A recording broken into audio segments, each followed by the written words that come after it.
كتكريس على 6 الصباح 7 الصباح في الظلام، كيوقف على واحد الموس يحيد الصاك. اش من مغاربه الا بغيتوهم يحيدوا لنا الساعه الاضافيه او الساعه المشؤومه كما كتقولوا، عندكم حل واحد، هو تصوتوا على السي بن كيران. السي واش فهمتيني ولا لا؟ صاحب صندوق المقاصه، صاحب القضاء على صندوق دعم الارملات، وزيد وزيد وزيد.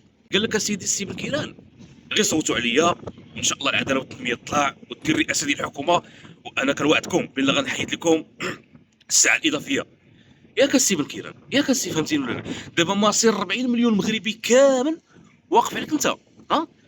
المصير ديال 40 مليون مغربي واقف عليك انت. خصنا حنا حتى نرشحوك انت ونصوتوا عليك وتطلع الانتخابات وتطلع رئاسه الحكومه عاد تحيدنا الساعه الاضافيه، ها؟ وكتسميه مطلب. حنا ماشي كنطلبوها السي بن كيران، هذا حقنا، هذا ما تنطلبوش. حنا كنعرفوا الساعه غرينيتش، الساعه الربانيه اللي كانت، اللي كنعقل انا، اللي كنعقل عليها من بكري، الساعه الربانيه ديال الله عز وجل. الساعه خاصها تنقص كما كانت. حنا ماشي تنطلبوا هذا حقنا وحق المغاربه كاملين. ملي ولا دابا الطفل عنده 7 سنين 8 سنين غادي بديك الشكاره صافي فيها 50 كيلو وغادي فايق مبكر عند بوري، غادي مع الفجر غادي للمدرسه، اش من قرايه هذه؟ ولات المراه غاديه صافي تخدم في الميناج ولا غاديه تخدم في الفيرما وكتكريس على 6 الصباح 7 الصباح في الظلام، كيوقف على واحد الموس يحيد الصاك. اش من ساعه هذه؟ اش من ساعه هذه؟ ساعه في صالحكم نتوما اللي كتقول يا سي بن كيران ولا الحكومه. دابا كنهضر على الحكومه اللي كتقول لنا بان هذه الساعه هذه هي في صالح البلاد وصالح المواطن وكتساهم في الاقتصاد ديال البلاد وكتلقى. اين هو الاقتصاد؟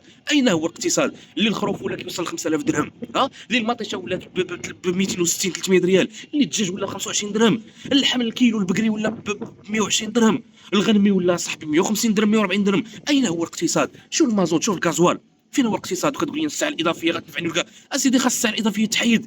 السي بن كيران حنا ما كنتسناوش، انا بعدا ما غنصوتش عليك، انا كنقولها وكنعاودها، انا كنتمنى جوج اللي يطلعوا لرئاسه الحكومه، السي عبد الرحيم بوعيده والسي مصطفى قسم. هاد الجوج هما اللي كنتمناهم. اما لا انت لا اخنوش لا نبيل بن عبد الله لا من غيركم ما كنتمنى حتى شي واحد يكون في الحكومه، لان انا عارفكم، عارف السياسه ديالكم والمنهج ديالكم، اصحاب الحقائب الوزاريه، حقائب الوزاريه بدون بلا موجب شرع. علاش غنصوت عليك؟ حيد عليا.